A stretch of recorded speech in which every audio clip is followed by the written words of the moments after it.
अच्छा, आपने कोचिंग भी की थी, ऑनलाइन कोचिंग कोई की थी या फिर ऑफलाइन? नहीं, साइंस के या अदर जो भी क्वेश्चन है उनमें हम्म। प्रीवियस ईयर क्वेश्चंस को फॉलो किया। अच्छा, फिर और मैथ वगैरह के लिए क्या किया जाए? जी सर। अच्छा, आपने कोई टेस्ट सीरीज वगैरह भी लगाई थी? सर मेरा पीटी और मेडिकल दोनों अम्बाला में हुई। जैसे 1 किलोमीटर की रनिंग है तो हम्म। कम से कम 2-2.5 किलोमीटर की प्रैक्टिस की थी। जी सर। तो आपके मार्क्स कितने आए थे सीबीटी में, आपको सर कुछ याद है? मेरे ने हम्म। तो प्रॉब्लम्स उनको थी सर जिन्होंने फॉर्म भरते समय गलती कर दी।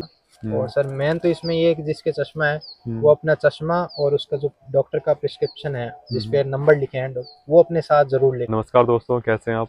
मैं भाविक भारद्वाज, रेलवे में कार्यालय अधीक्षक। दोस्तों, जैसा कि आप सभी जानते हैं, रेलवे में ग्रुप डी की वैकेंसी आ गई है। तो दोस्तों, इस वीडियो में हम जानेंगे कि आप किस तरीके से तैयारी करें, क्या क्या आप पढ़ें कि आपका फाइनल सिलेक्शन हो सके। तो दोस्तों, आज हमारे साथ में कुशाल जी हैं, जो कि असिस्टेंट सीएनडब्ल्यू की पोस्ट पे कार्यरत हैं।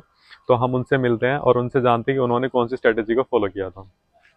हेलो कुशाल जी, कैसे हैं नमस्कार आप? सर। मैं बहुत कुशाल जी, बढ़िया। आपका सिलेक्शन कब हुआ था ग्रुप डी की वैकेंसी में? सर मेरा 2023 में हुआ था सर। 2022 में इसका एग्ज़ाम हुआ था और जी, 2023 में मई में मुझे ज्वाइनिंग मिली थी सर। ठीक है। अच्छा, आपकी जो पोस्ट है वो असिस्टेंट सीएनडब्ल्यू की जी पोस्ट सर, है। मेरी पोस्ट असिस्टेंट सीनियर है। कुशाल जी, हम आपसे जानना चाहेंगे कि आपने अपनी तैयारी कैसे की थी, आपने तैयारी कब शुरू की थी और आपने कौन सी पोस्ट के लिए तैयारी की थी? सर मैं इससे पहले तैयारी काफ़ी लंबे समय से कर रहा था जी जी। और मैं एनटीपीसी और इससे पहले टेक्नीशियन का एग्ज़ाम दे चुका हूँ जी जिसमें सर मैं टाइपिंग के बाद तक गया हूँ जी। जी। पर फाइनल नहीं हो पाया। हम्म। और इसमें भी मैंने तैयारी मेरी चल ही रही थी, कंटिन्यू तैयारी, और हम्म। उसके बीच में इसमें मुझे मेरा सिलेक्शन हो गया था सर। अच्छा।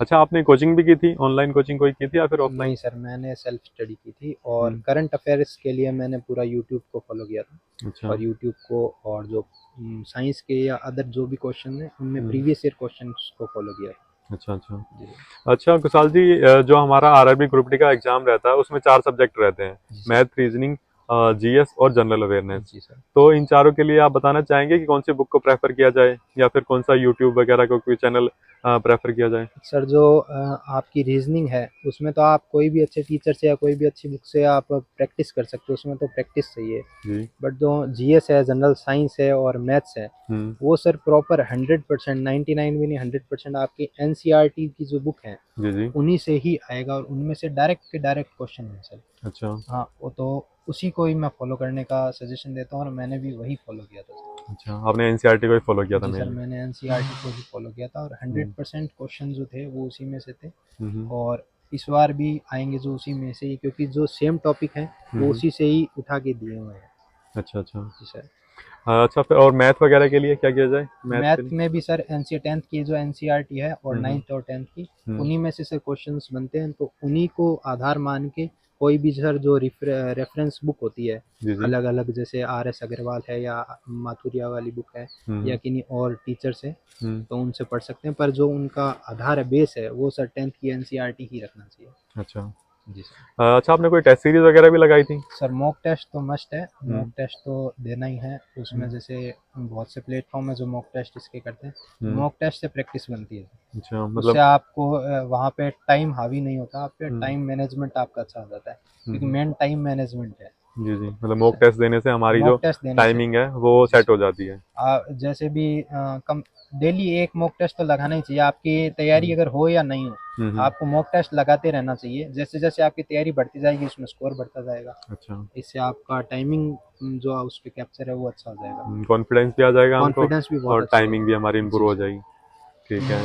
अच्छा, जैसे ये भी बोला जाता है जो हमारे प्रीवियस ईयर क्वेश्चन रहते हैं जी इनकी भी सर। काफ़ी इंपॉर्टेंस रहती है। हाँ सर, बहुत इंपॉर्टेंस रहती है, क्योंकि हम्म। रिपीट लैंग्वेज बदल देते हैं परंतु लगभग सेम क्वेश्चन आते हैं, हम्म। परंतु लैंग्वेज उसकी चेंज हो जाती है, तो पर उनको पढ़ने से बहुत फायदा रहता है। एक तो हमको पैटर्न भी पता चल जाता पैटर्न भी होगा पता उससे। चल जाता है जी जी। और टॉपिक्स का भी पता चल जाता है कि कौन से टॉपिक से किस हम्म। हिसाब के क्वेश्चंस जो है वो पिक कर रहे हैं वो। अच्छा। जी सर। अच्छा, फिर जैसे हमारा सीबीटी क्लियर हो जाता है जी सर। तो उसके बाद हमारा पीईटी रहता है। सर उसमें पीटी रहता है। हाँ, तो पीईटी के लिए क्या क्राइटेरिया रहता है, क्या क्या सर उसमें? पीटी रहता है 4 मिनट 15 सेकंड में आपको 1 किलोमीटर की रनिंग करनी होती है। हम्म।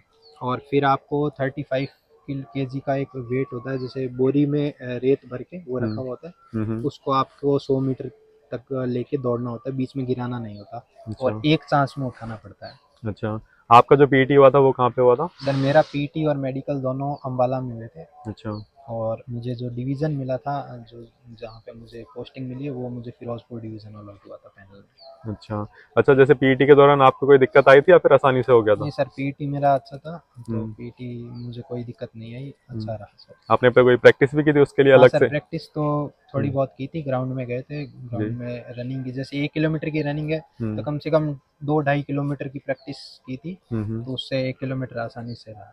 अच्छा, आप मतलब 1 किलोमीटर के बजाय आप 2 से 2.5 किलोमीटर एक दौड़ते थे? किलोमीटर को प्रॉपर लेके चलेंगे तो सर जी। वहाँ पे 800 मीटर ही होगा, जी। कम जी। होगा, इसीलिए आप कम से कम उसे दुगना लेकर चलें मैं लेके चलें। तो ज़्यादा बेटर रहेगा। हाँ, ठीक है। और अच्छा, जैसे आपका सीबीटी क्लियर हो गया था, जी सर। तो आपके मार्क्स कितने आए थे सीबीटी में, आपको सर कुछ याद मेरे है? 82 मार्क्स थे और हम्म। नॉर्मलाइजेशन होने के बाद 83 पॉइंट समथिंग हो गए थे। अच्छा, 83 पॉइंट कुछ हो गए थे जी आपके। सर। ठीक है, और जो कट ऑफ गई थी वो कितने पे गई थी? सर कट ऑफ जनरल की कट ऑफ सर 74 गई थी। 74 पे गई जी थी। सर। अच्छा कुशाल जी, जैसे कोई बंदा है वो वीक है पीईटी में, क्योंकि ज्यादातर क्या होता है कि जो हमारे स्टूडेंट रहते हैं वो मेनली स्टडी पे ही फोकस रहते हैं जी सर। और वो फिजिकली इतने फिट नहीं होते हैं। तो बाई चांस कोई बंदा अगर फिजिकली अनफिट है, मतलब फिजिकली इतना फिट नहीं है, तो वो क्या करे, किस तरीके से तैयारी करे अपनी? सर फिजिकली फिट नहीं है तो उसे अभी से ही थोड़ी बहुत प्रैक्टिस कर देनी चाहिए, अगर उसे कॉन्फिडेंस है कि मैं पेपर क्लियर कर लूँगा और यही टारगेट है, मैं ये पेपर मुझे इसी पेपर को क्लियर करना है, तो हम्म। उसे डेली प्रैक्टिस करनी चाहिए। बहुत लंबी चौड़ी कहानी नहीं है सर, टाइमिंग काफ़ी है, हम्म। 4 मिनट 15 सेकंड काफ़ी है 1 किलोमीटर के लिए। अच्छा। और लगभग जो बच्चे हैं वो 3.25 साढ़े 3 मिनट के आसपास कर लेते हैं, 3.5 पौने 4 मिनट में कर लेते हैं, कर लेते हैं। यानी उन्हें आधा मिनट का समय रह जाता है फिर भी, हम्म। तो इतना लगभग हो जाता है, तो अभी से उन्हें प्रैक्टिस कर देनी चाहिए जो पीटी में भी मतलब पहले से ही थोड़ी थोड़ी प्रैक्टिस अपनी जी। करते हाँ, रहे। थोड़ी थोड़ी प्रैक्टिस रखनी चाहिए सर। जी जी। अच्छा कुशाल जी, फिर हमारे पीईटी के बाद हमारा डीवी रहता है, हाँ तो सर, पीटी के बाद डीवी में हमारे कौन कौन से डॉक्यूमेंट चेक होते हैं, और आपको कोई प्रॉब्लम आई थी डीवी में? सर डीवी में तो अगर आपके डॉक्यूमेंट्स प्रॉपर हैं, हम्म। फॉर्म भरते समय सर प्रॉब्लम्स वहाँ साथ वालों को जो देखा था मैंने, हम्म। तो प्रॉब्लम्स उनको थी सर जिन्होंने फॉर्म भरते समय गलती कर दी थी, जी जी। उनसे एक एफिडेविट लिया जा रहा था। हम्म। तो यही सजेशन है सर कि जो भी फॉर्म भरता है उस समय प्रॉपर ध्यान रखें, अपने डॉक्यूमेंट से मिलान कर ले 1-2 बार, हम्म। तो वहाँ पे कोई दिक्कत नहीं आएगी। जो भी डॉक्यूमेंट्स आपके रिक्वायर्ड मांगते हैं, हम्म। जैसे कास्ट का, हम्म। डोमिशियल और आपकी 10th 12th की मार्कशीट, हम्म। Aadhaar card, PAN card, bank diary, cancel cheque, यही हम्म। सब मांगते हैं सर, और हम्म। यही नॉर्मल है, अच्छा। इनके अलावा कोई दिक्कत नहीं है। अच्छा, और जैसे फॉर्म फिल करते टाइम अपना नाम हो गया, मदर नेम, फादर नेम, वो अच्छे से भरें, अगर जी, गलती हो जाती है तो फिर हमको एफिडेविट देना पड़ता है। एफिडेविट देना पड़ता है। वैसे अच्छा। सर रेलवे जैसे फॉर्म की डेट, लास्ट डेट खत्म होने के बाद एक बार चांस देती है मॉडिफाई अच्छा। करने का, अगर हम्म। उसमें भी नहीं कर पाते फिर आपको एफिडेविट देना पड़ता है सर। अच्छा अच्छा। ठीक है, और फाइनली हमारा फिर मेडिकल होता है। जी, फिर उसके बाद मेडिकल, मेडिकल। इसके लिए असिस्टेंट सीडब्ल्यू के लिए कौन सा चाहिए होता है? सर B1 चाहिए होता है इसमें, B1। जिसके अच्छा। 4 डायोप्टर तक अगर आपके ग्लासेस लगे हुए हैं तो हम्म। आपको B1 मिलता जब B1 है। उसके जी लिए सर। होता है। ठीक है, आपको मेडिकल में कोई दिक्कत आई थी? सर चश्मे वालों के लिए थोड़ा सा ऐसा होता है कि जिनके चश्मा है उनको 1 या 2 दिन एक्स्ट्रा लग सकता है नॉर्मल कैंडिडेट से, ठीक है। क्योंकि उन पे एक कमेटी बैठती है सर बोर्ड की, डॉक्टर्स की, हम्म। वो उन्हें डबल वेरीफाई ट्रिपल वेरीफाई करती है अच्छा। 2-3 बार वो कमेटी, फिर आपको आपकी आईज एकदम क्लियर देती है। हम्म। आपके कई टेस्ट होते हैं सर, वो हम्म। डॉक्टर आपको 2-3 बार चेक करेगा, 2 दिन तक करेगा। जैसे मैं सर 3 दिन लग गए थे मैंने हॉस्पिटल में, अच्छा। तो 3 दिन तक रखा था। और हम्म। सर मेन तो इसमें ये है कि जिसके चश्मा है वो हम्म। अपना चश्मा और उसका जो डॉक्टर का प्रिस्क्रिप्शन है जिस हम्म। पे नंबर लिखे हैं वो अपने साथ जरूर लेकर जाए, अच्छा। और चश्मा एकदम नया बनवा कर लेकर जाए। मेनली मतलब हमारी आईसाइट ही चेक होती है। जी सर। अच्छा।